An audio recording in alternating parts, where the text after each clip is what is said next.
Hello everyone, this is Josh from Riskers and Wrenches, and I am sitting on our 1984 Toyota Dolphin. Now this thing used to be an RV, and the last time you guys saw this thing, we had just ripped the sides out of it with the excavator. Now it is in a little bit different shape from the last time you guys saw it. It doesn't have the toupee hanging on the front of the cabin here. I did take that off, and I will show some footage of that right up here.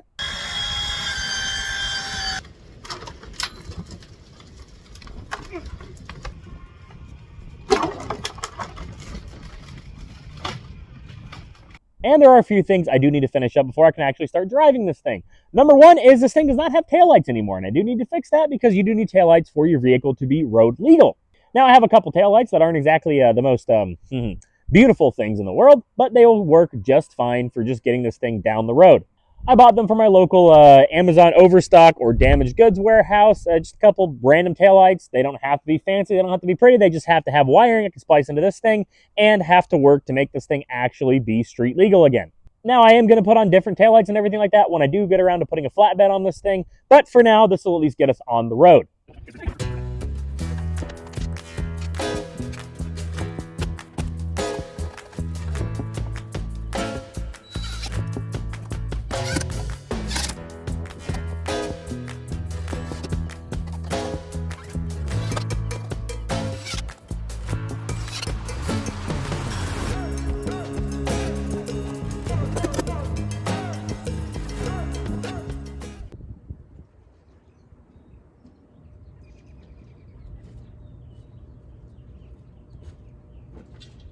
Now you can see we got running lights,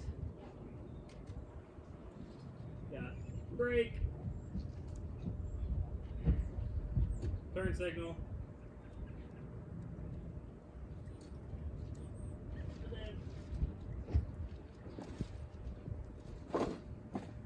reverse. Yeah. I mean, that's it's better than nothing. I don't know why my turn signals are on while my reverse lights are on, but I mean, we'll take it. It's better than nothing. All right, I did basically the same thing on the other side, but I don't really want to work on it right here where all this pile of junk is, so we're going to move it over to the other side of my shop so I can actually get under it and get to those wires a little bit easier.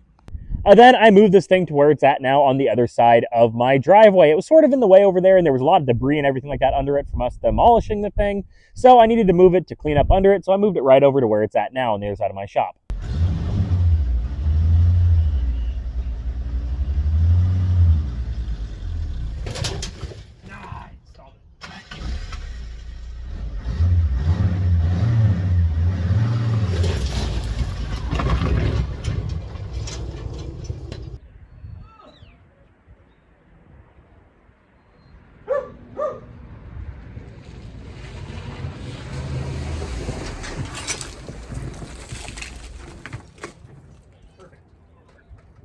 And well, now that we got taillights on this thing, let's get to cleaning off the back of this thing so I can actually drive this thing down the road without blowing debris everywhere.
Well, I've got some confusing things to work out. My reverse lights do work whenever I put the thing into reverse, as you guys can see here.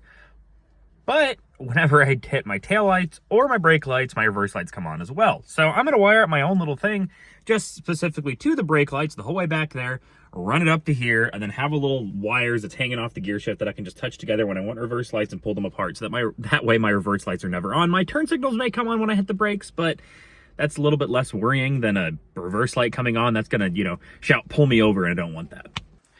My thought is this little compass here, right here, does get power whenever I turn the key, as you guys can tell. So I'm gonna tap into these wires or run a little wire down here, have a power wire, and then run a wire back there to both of the reverse lights.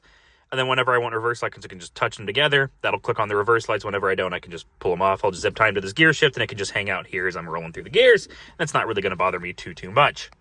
And thankfully, since this thing is a camper, I have a bunch of wires hanging out. So I'm going to be able to just cut these wires, use them as things. Same thing over here. I've just got a bunch of wire laying on this camper that I can use to splice together to make this thing cheap without having to use any of my actual wiring in the shop.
And well, now we're looking good. I've got this wire, the two taillights wired into each other. If I just touch this right to a power source, you can see right there, I've got reverse lights on this side and on that side.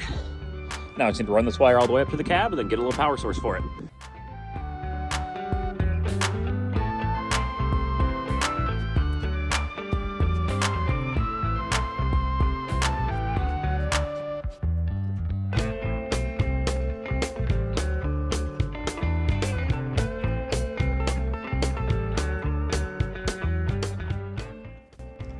And well, just like that, all the way from back there to all the way into the cab, I've got some wiring. So let's go into the cab and finish this up.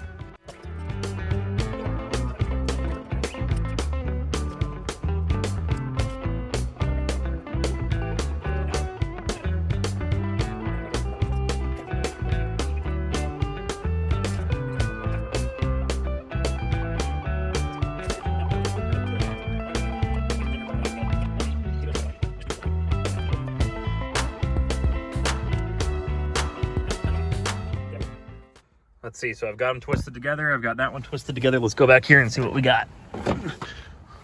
Pretty please, pretty please, pretty please. Oh.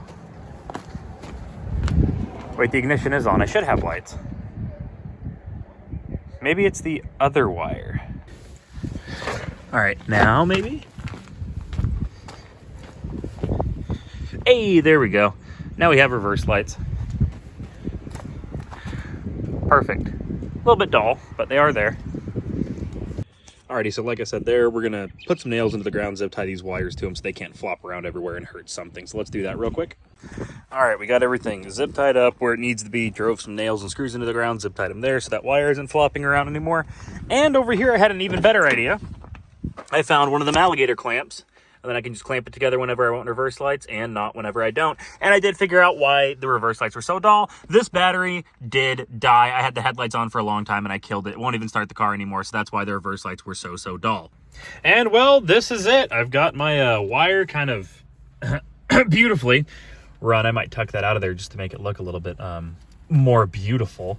Yeah, but yeah, that's I'm a genius. I really am. I'm just a pure genius. Wiring God, some would say. My prophecy was foretold. But this is basically all I'm going to do. I had planned on taking this thing out for a drive. I got it registered, insured, and put the plates on it. All that fun stuff.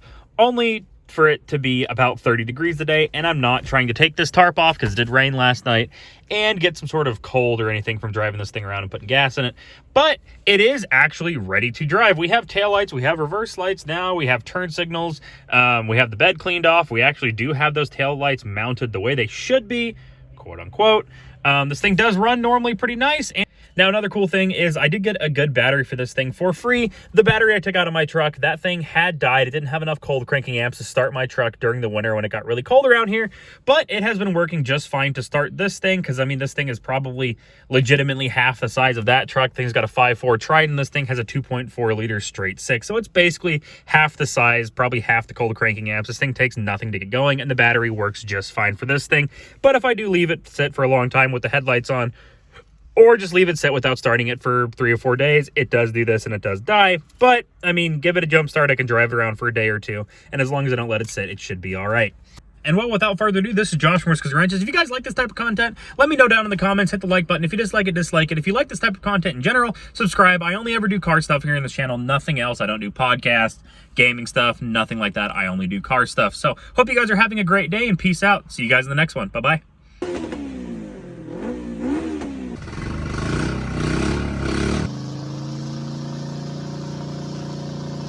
Oh my gosh. Dreams are made of these. I didn't want to be the guy that, you know, filmed random children without their consent. That'd probably put me on a watch list somewhere.